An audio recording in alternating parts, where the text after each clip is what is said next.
Olá, minhas amigas e meus amigos que se inscreveram e estão acompanhando esse grande evento, o ICMS Day.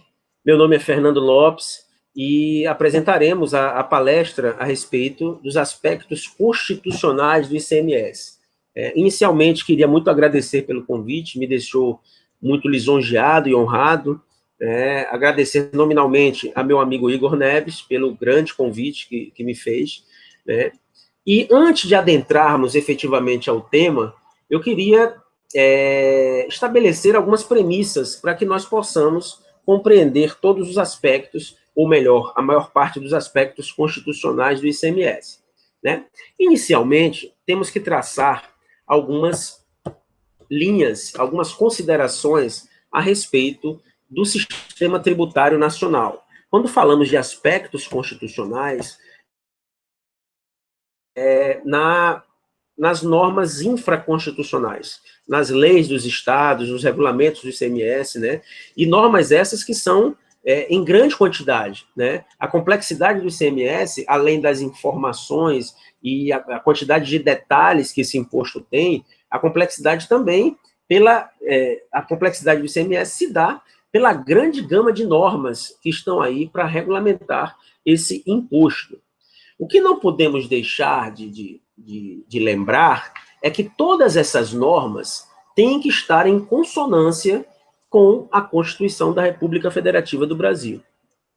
A Constituição, como todos aqui já sabem, ela é a lei suprema, é a norma maior da República Federativa do Brasil, né? Quando a gente trata da Constituição, nós estamos falando da norma, né, que governa os que governam, né? Inclusive, nos tempos atuais, isso está sendo muito falado, né? Então, a Constituição, ela tem essa prerrogativa de estabelecer os parâmetros para todo o ordenamento jurídico, né? Então, quando tratamos dos elementos fundamentais da nossa República, dos elementos essenciais da República Federativa do Brasil, esses elementos certamente estarão na Constituição, no texto constitucional. E, como tal, o Sistema Tributário Nacional é quem determina toda a estrutura, né, toda a estrutura da cobrança, da arrecadação e da instituição de tributos no Brasil, né? O Sistema Tributário Nacional está previsto nos artigos 145 ao artigo 162 da Constituição, e ele trata justamente dessa estrutura, né? Atribuindo competências, ele trata a respeito das limitações, a Constituição ela impõe limitações a esse poder de tributar, né? É bom que se diga também, quando a gente fala dos aspectos constitucionais do ICMS, o ICMS ele não foi instituído pela Constituição de 1988. Né? A Constituição ela não tem essa prerrogativa de instituir nenhum tributo. A Constituição ela tem a prerrogativa de atribuir competências, né? Definir competências, delimitar competências, né? O papel da Constituição é nesse sentido. Então, o ICMS não foi instituído pela Assembleia Nacional Constituinte, né, que elaborou o texto constitucional, né? O que a Constituição de 1988 faz, né, é determinar quem tem a competência, qual o ente federado que tem a competência para instituir esse imposto. Certo, gente? Então, essa é uma das primeiras premissas. Quando a gente fala de Constituição, de aspectos constitucionais, nós estamos lidando aí com as informações, com as determinações que a Constituição atribuiu a quem detém essa competência de instituir esse imposto, né? Então, a Constituição ela não institui nada.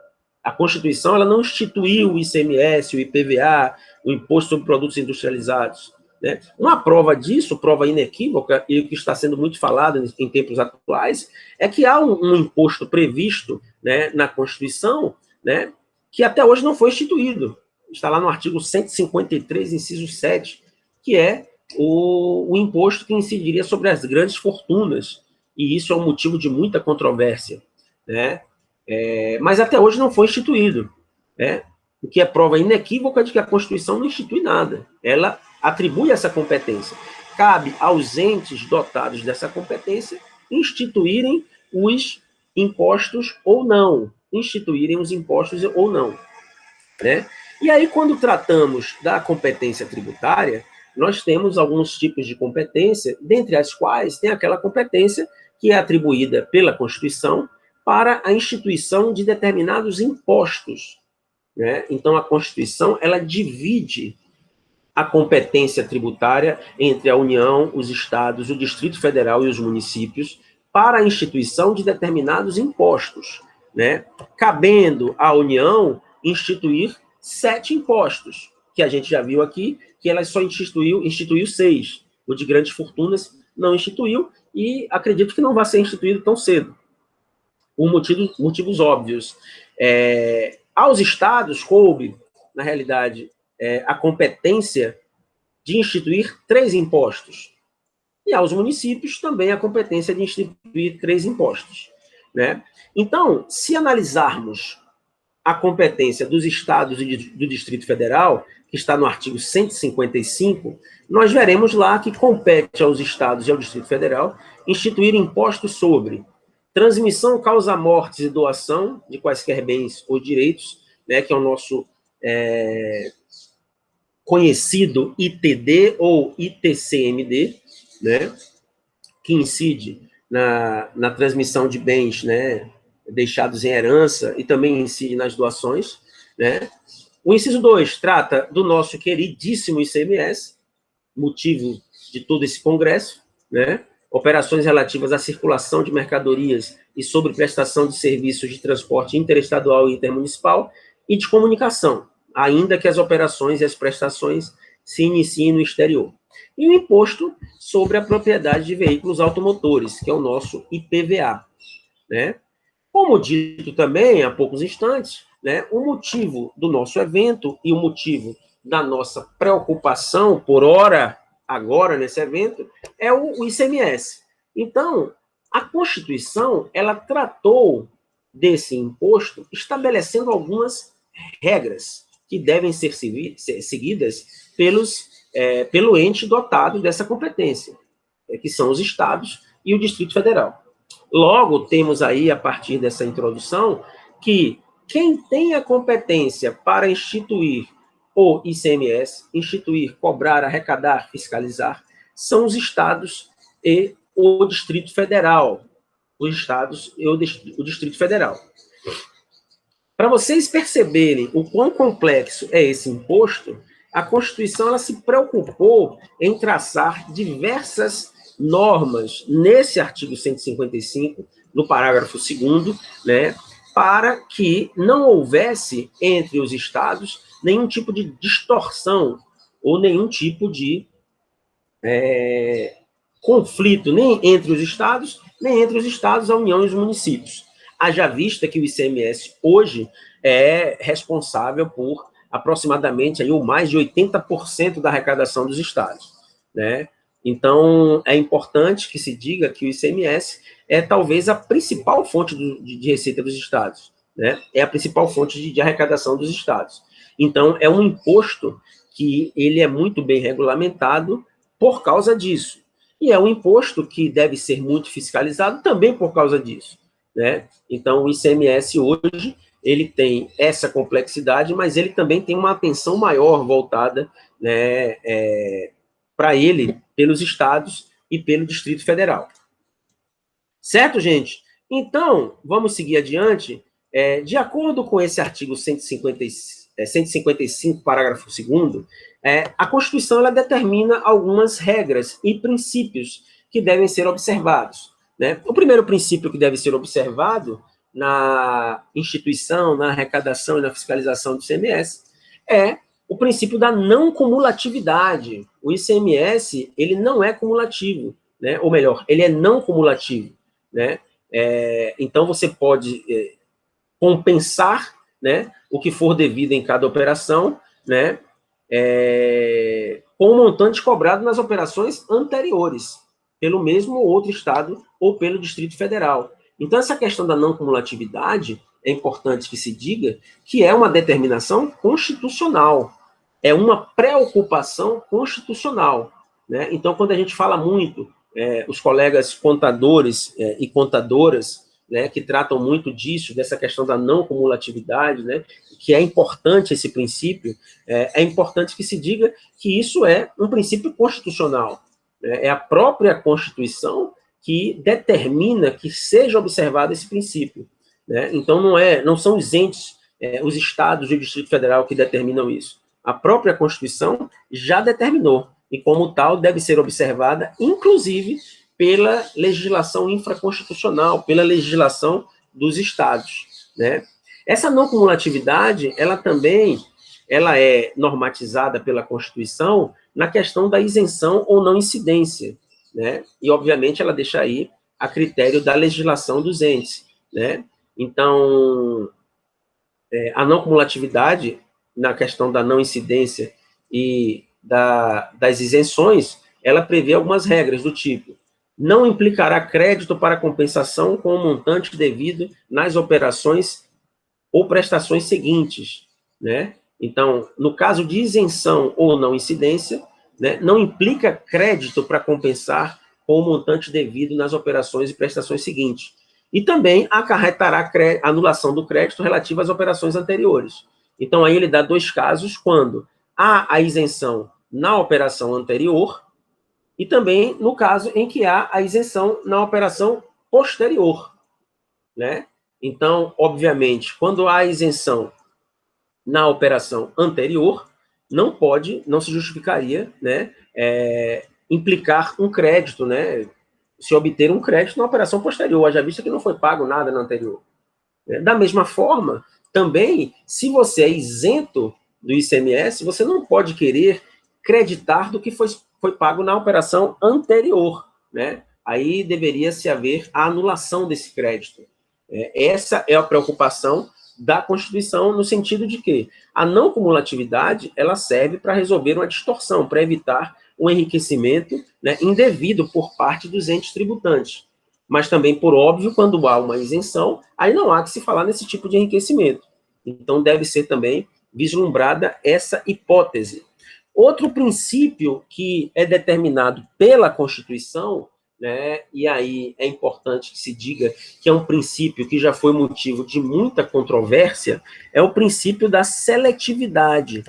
A seletividade em função da essencialidade das mercadorias, né? Por que é motivo de controvérsia? Esse princípio, ele denota que quanto mais essencial uma mercadoria, menos ela deve ser tributada. Ou seja, ela não deve ser onerada, né? Muito onerada, porque é uma mercadoria essencial. E, a contrário senso, por óbvio, quanto menos essencial essa mercadoria, ela deve ser tributada de forma mais severa, né? Note-se que esse princípio, para o ICMS, não é uma obrigatoriedade, porque a Constituição, ela diz que o ICMS poderá ser seletivo em função da essencialidade das mercadorias e dos serviços, né? O que, se a gente for comparar com o IPI, por exemplo, a Constituição determina que o IPI deve ser seletivo, né? O IPI, ele deverá ser seletivo. Então, para o IPI, há uma obrigatoriedade, né, da observância a esse princípio, o que não há para o ICMS. Por que eu falei que foi motivo de muita controvérsia? Porque muitas empresas, né, que eram tributadas de forma mais gravosa e que julgavam que a sua atividade ou as suas mercadorias eram, digamos assim, mais essenciais, né, para a sociedade, elas entraram com algumas ações discutindo justamente isso, que não teria sentido, por exemplo, posso dar o exemplo das empresas de telefonia, né, no Rio de Janeiro, a uma determinada época atrás, né, elas discutiam justamente que elas pagavam mais ICMS do que, por exemplo, bebida alcoólica. Então, o serviço de comunicação era tributado de uma forma mais gravosa do que a bebida alcoólica. E a argumentação do Estado do Rio, eu me lembro bem disso, era que, ora, eu não sou obrigado a observar essa norma, né? A Constituição, ela me dá a faculdade de observar ou não essa norma, esse princípio. Então, quando ela diz poderá ser seletivo, quem decide, no final das contas, são os estados. Perceberam? Então, os estados, eles podem diferenciar as suas alíquotas, a cobrança do ICMS, por considerar que um serviço ou uma mercadoria é essencial e precisa desse aparato, precisa desse, digamos assim, desse benefício, né, se é possível chamar assim, né, mas que não é uma obrigatoriedade, né. Outra questão importante, né, são a questão das alíquotas. E aí é importante que se diga que quando a gente trata de alíquotas do ICMS, a Constituição, ela determina, ela atribui algumas prerrogativas importantes para o Senado Federal. E aí não custa lembrar que quando a gente fala, você pode perguntar, por que o Senado Federal, Fernando? Ora, o Senado Federal, os senadores da República são representantes dos estados. Então, na realidade, o Senado Federal, está ali representando os estados, né? Por isso que o número de senadores é bem menor que o número de deputados federais, né? E por isso que a representação dos estados no Senado Federal, ela digamos assim, tem um senso ela é igualitária no sentido de números, né, de composição. Ou seja, cada estado tem 3 senadores, né, assim como o Distrito Federal. Por isso que temos 81 senadores, porque ali estão os representantes dos estados. E sendo o ICMS um imposto estadual, um imposto que é fonte, assim, uma fonte absurda de receita, né, então os estados, né, os seus representantes, que são responsáveis, têm algumas prerrogativas em relação às alíquotas, né? Então, quando a gente trata das alíquotas aplicáveis às operações e prestações interestaduais e de exportação, né, essas alíquotas deverão ser determinadas, estabelecidas pelo Senado Federal através de uma resolução, né? Diga-se de passagem, essa resolução pode ser de iniciativa do presidente da República ou de 1/3 dos senadores, né? E deve ser aprovada pela maioria absoluta dos membros do Senado Federal, né? A maioria absoluta dos membros do Senado Federal, né? Independentemente de quantos estejam votando, né, a maioria absoluta é a maioria dos representantes da casa, né? E, da mesma forma, a Constituição, ela atribui uma faculdade ao Senado Federal, né, que aí, na realidade, é facultativo estabelecer as alíquotas mínimas nas operações internas, né, e aí também através de resolução, de iniciativa de 1/3 e aprovada pela maioria absoluta dos membros, né, assim como fixar alíquotas máximas nas mesmas operações para resolver conflito específico, né, que envolva interesse de estados, mediante também resolução de iniciativa da maioria absoluta, né, na realidade agora a resolução tem que ser de iniciativa da maioria absoluta e aprovada por 2/3 de seus membros. Note que, na primeira hipótese, nós estamos diante de alíquotas mínimas, né, lembrando sempre que isso é uma faculdade. Se o Senado Federal não exercer esta faculdade, aí fica a critério dos próprios estados, né? Mas é uma faculdade estabelecer essas alíquotas mínimas, né, nas operações internas, né, assim como alíquotas máximas nas operações internas para resolver conflito, né, que envolva interesse de estados, né? É importante que se diga que, na segunda hipótese, o quórum de aprovação ele é maior, né? Por óbvio, ele é maior. Então, nós temos aí, não se trata mais de uma maioria absoluta, nós temos aí 2/3 do Senado, o que envolve aí 54 votos, né, no Senado Federal, para aprovação. Importante também ainda, tratando das alíquotas, que a Constituição, ela trata dos bens, né, das mercadorias e dos serviços destinados a consumidor final, né? Então, quando a gente trata das operações interestaduais, a própria Constituição, ela já determina como será o cálculo dessa alíquota.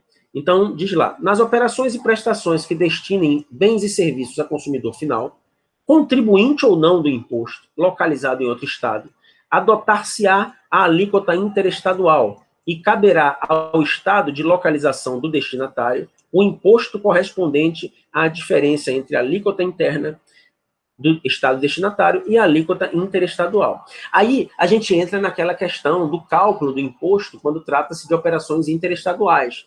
né? E que a gente, obviamente, muita gente acha que isso é determinação das legislações dos estados, né? É uma determinação da própria Constituição, né? Que atribui que o ICMS, né, na realidade, ela vai ser, uma parte vai para o estado destinatário também, né? Que ele vai calcular no seguinte aspecto: pega a alíquota interna, né, do próprio estado destinatário e diminui da alíquota interestadual, certo? Então, na realidade, assim, quando a gente trata desse cálculo, meus amigos contadores e contadoras sabem muito mais do que eu, né? Eu estou apenas aqui aventando levantando essa questão de que isso é uma determinação constitucional, isso está na Constituição, né? Então, na realidade, a gente fala aí, quando a gente estuda ICMS, fala de diferencial de alíquota, o TIFAL, né? E aí nós estamos diante aí de uma determinação constitucional, né? Da mesma forma, a Constituição também determina, né, que essas alíquotas, quando a gente trata da diferença entre a alíquota interna e a alíquota interestadual, de que trata o inciso que a gente acabou de falar, né, essa diferença ela será atribuição, responsabilidade, né, do destinatário, quando este destinatário for contribuinte do imposto, perfeito? Então, se ele for contribuinte do imposto, a responsabilidade de recolher essa diferença recai sobre ele. Da mesma forma, se o destinatário não for contribuinte do imposto, ele não tem como recolher diferença nenhuma. Então, essa diferença, né, esse valor, recai sobre o próprio remetente, né?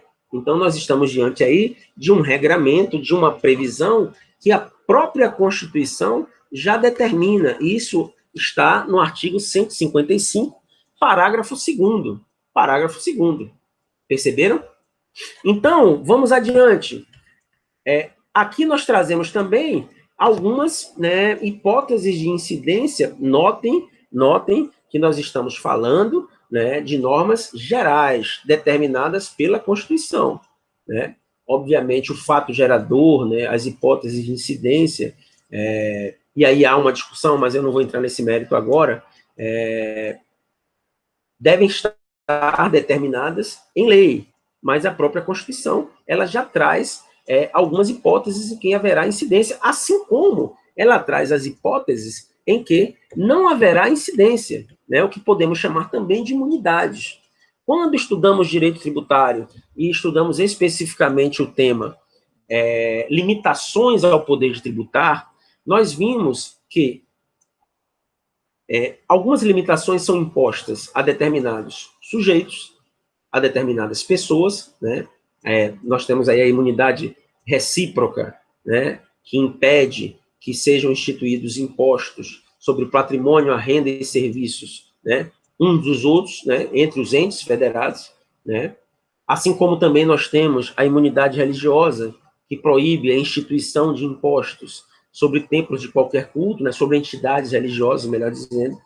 E também temos as imunidades objetivas, né? Temos também a de partidos políticos, né, entidades assistenciais e educacionais sem fins lucrativos, mas também temos as imunidades objetivas, por exemplo, aqui incide sobre os livros, jornais e periódicos, e também aqui trata da música nacional, de CDs e DVDs, né, nacionais.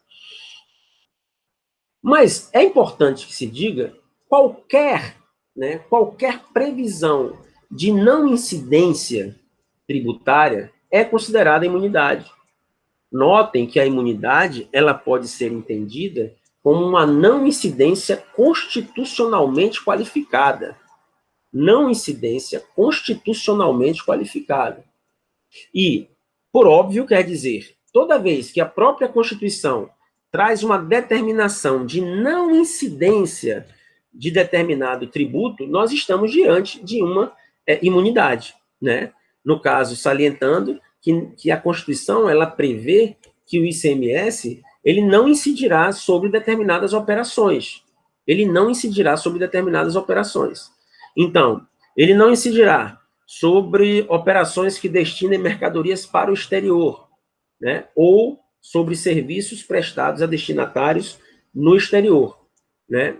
Então, também, ele não incidirá sobre operações que destinem a outros estados petróleo, né, lubrificantes, combustíveis.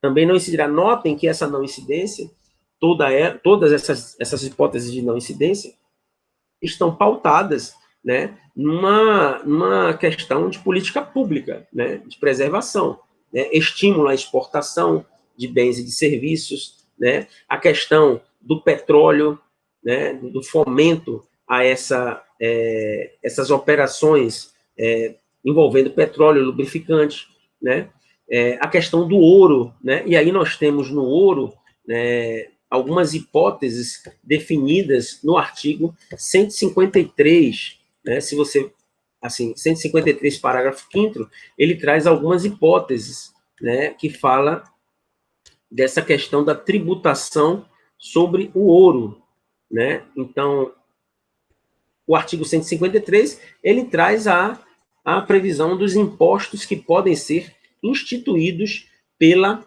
União, né? E aí, no parágrafo 5º desse artigo, né, ele trata da questão, o ouro, quando definido em lei como ativo financeiro ou instrumento cambial, sujeita-se exclusivamente à incidência do imposto,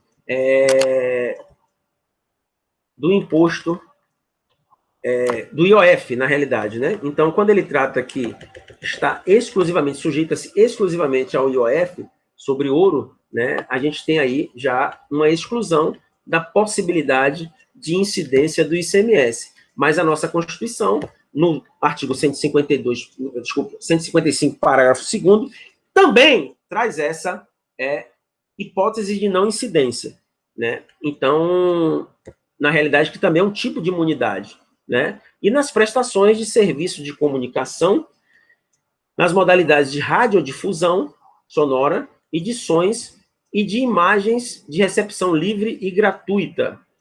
São essas hipóteses em que não é permitida a incidência do ICMS, certo?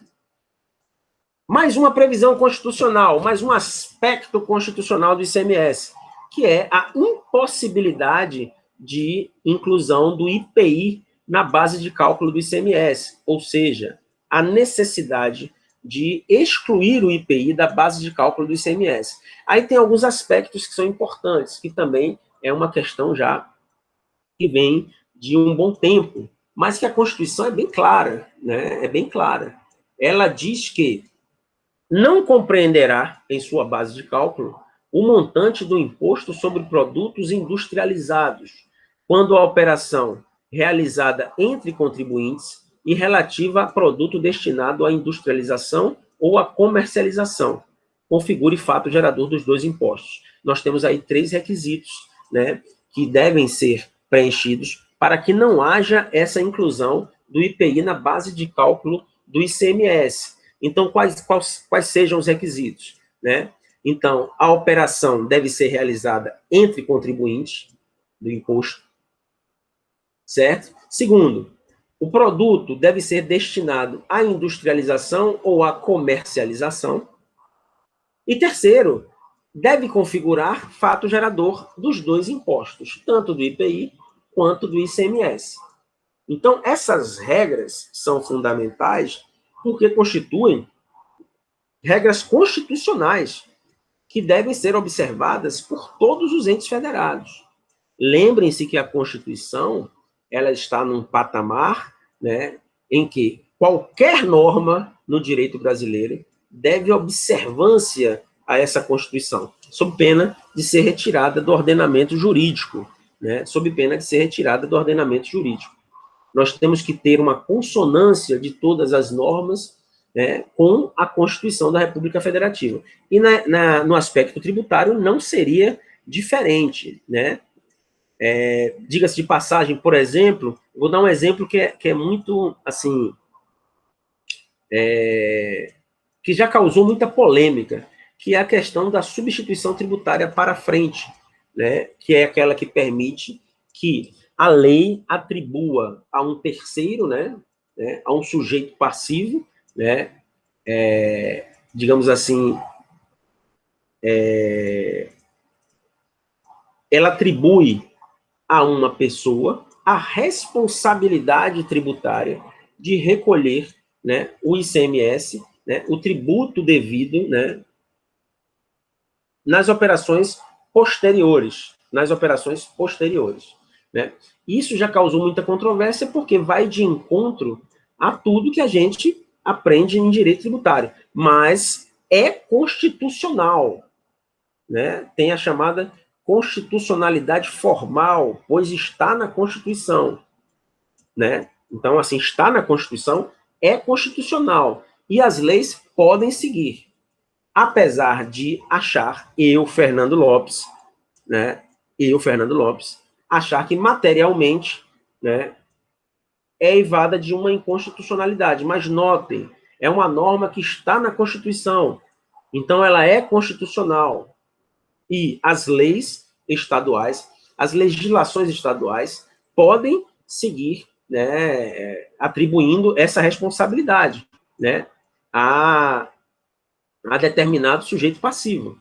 Então, é o que ocorre, por exemplo, um determinado produto em que existe muito menos indústrias do que comerciantes, né? Então, tanto os atacadistas quanto os varejistas são inúmeros, mas as indústrias são em número bem menor. Então, atribui-se a essa indústria, né, a responsabilidade de pagar o ICMS, não só o seu ICMS, né, na saída da indústria para o atacadista, mas de toda a cadeia.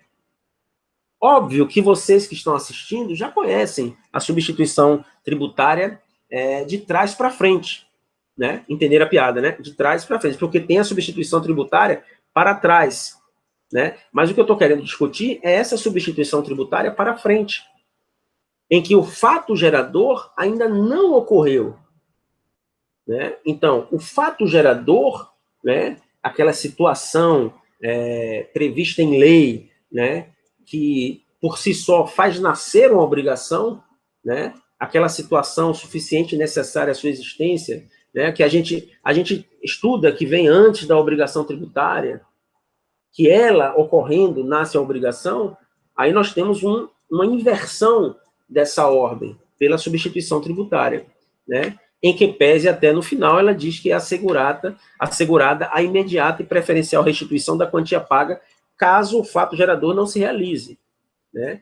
Caso não se realize o fato gerador presumido, mas que sabemos que na prática não é tão simples assim, mas de toda forma, eu botei aqui a substituição tributária para frente, como a gente está tratando de aspectos constitucionais, né, eu não poderia me furtar de trazer esse comentário, de que a substituição ela é constitucional, né, ela é legal, os estados já fazem isso há muito tempo, né, mas é um aspecto que eu acho bastante discutível, mas que está na Constituição.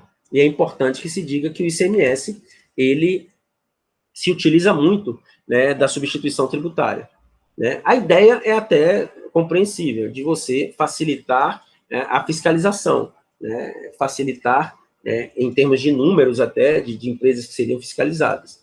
Mas a ordem que é invertida, eu já não concordo muito. Mas sigamos, né? A Constituição, ela também prevê os casos em que determinadas, digamos assim, determinadas normas, determinadas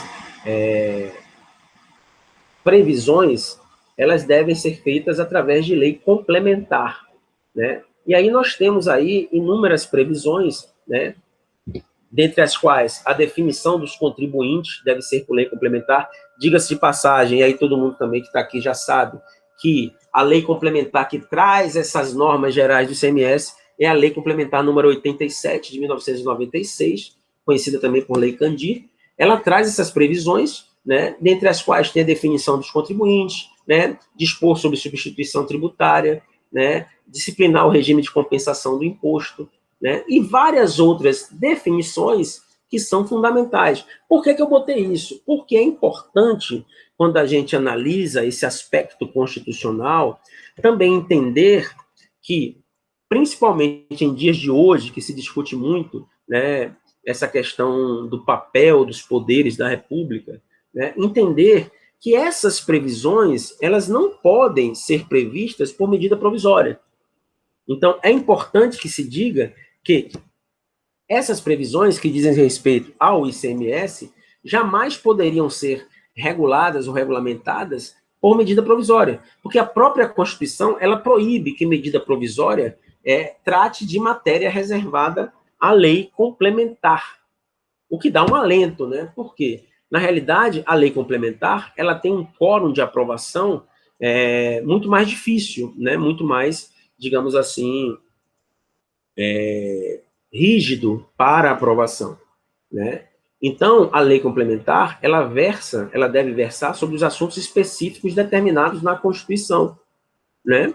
Então, se ela tem a necessidade de ter um quórum mais, digamos assim, um quórum maior para aprovação, tendo em vista as matérias que elas são responsáveis, são matérias, digamos assim, mais importantes, não haveria sentido atribuir ao presidente da República que, através de medida provisória, ele também, digamos assim, regulamentasse essas matérias, né? Então, a própria Constituição proíbe, no seu artigo 62, né? Então, artigo 62,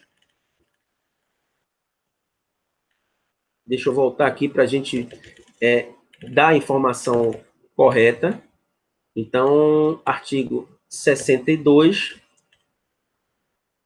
parágrafo 1º, inciso 3, é vedada a edição de medidas provisórias sobre matéria reservada à lei complementar.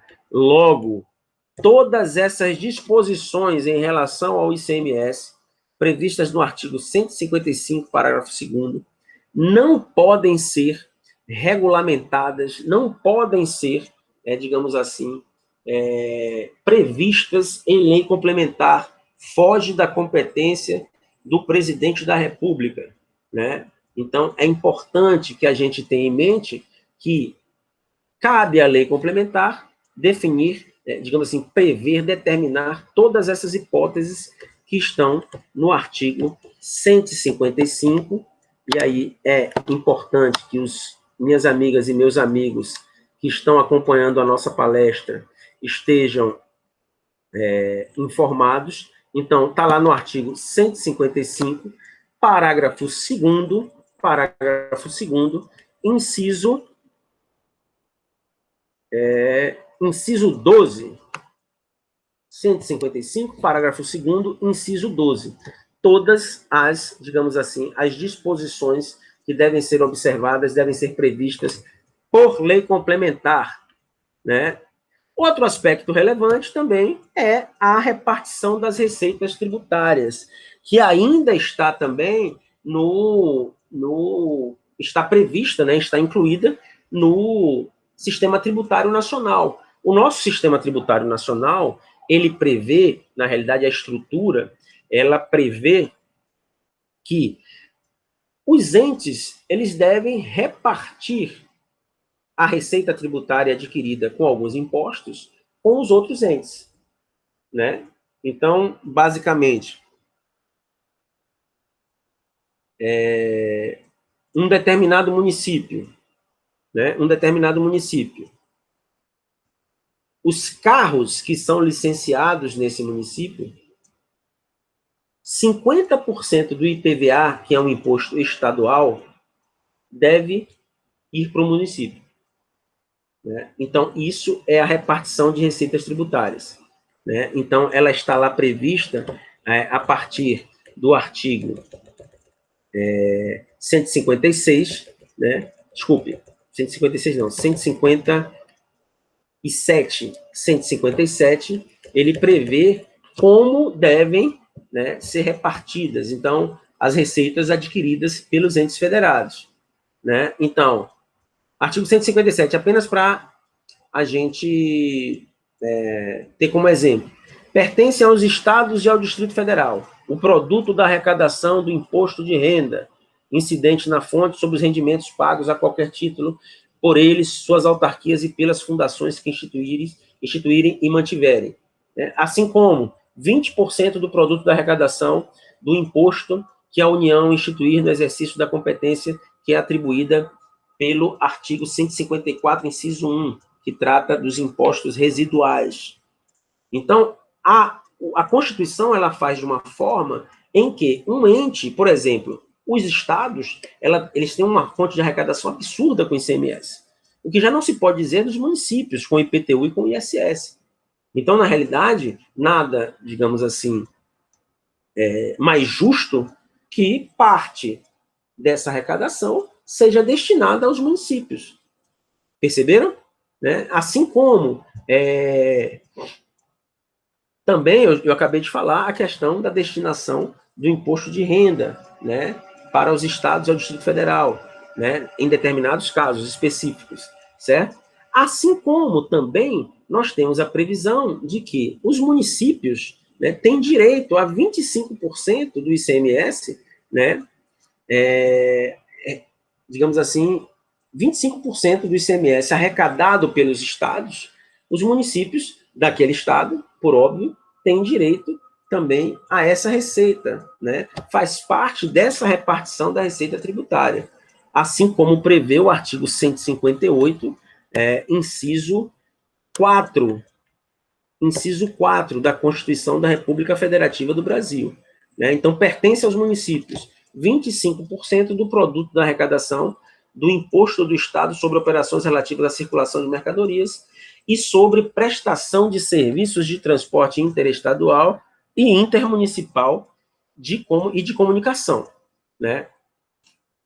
Nessa perspectiva, né, eu acho que a gente abordou aqui os principais aspectos constitucionais, né?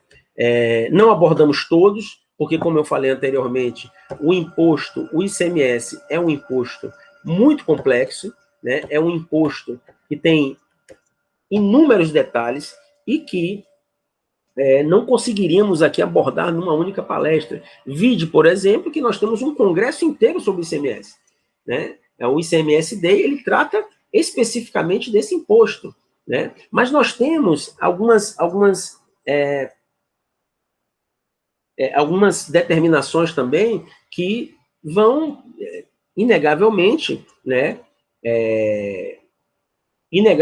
podem ser atribuídos ao ICMS também na Constituição. Então, por exemplo, quando a gente fala de imunidade, né, a imunidade sobre livros, né, jornais, então a gente sabe que a imunidade ela não é concedida para as editoras, para as livrarias, e sim para os livros. Então, incide sobre os impostos, né, que são incidentes sobre a comercialização e a produção dos livros. Dentre esses impostos estão o quê? O ICMS. Então, o ICMS também é atingida por essa imunidade, né? E vários outros aspectos que o ICMS deve observar, né? Até porque, quando a gente fala de princípios constitucionais, imunidades, né, essas limitações ao poder de tributar, nós estamos falando de uma obrigatoriedade de observância por todos os tributos, salvo, obviamente, salvos aqueles que são exceções a esses princípios. Eu espero, de fato, ter contribuído, né? Eu acho que a gente abordou aqui os principais aspectos constitucionais do ICMS, reiterando aqui a minha satisfação, o meu prazer e a honra que eu tive em ser convidado e de participar desse grande evento, né? Eu já até agradeci pessoalmente a Igor, mas eu quero aqui de público agradecer novamente, né? Agradecer a presença de vocês, a atenção, e espero ter contribuído, né? Qualquer dúvida, estarei à disposição, né? Podem entrar em contato com o Igor tem meu contato. Aos meus alunos e alunas que estão aqui presentes, né? Deixo o meu abraço afetuoso, e a todos os demais presentes também, todas, deixo o meu abraço afetuoso. Muito obrigado e até a próxima, né? Até o próximo ICMS Day. Muito obrigado.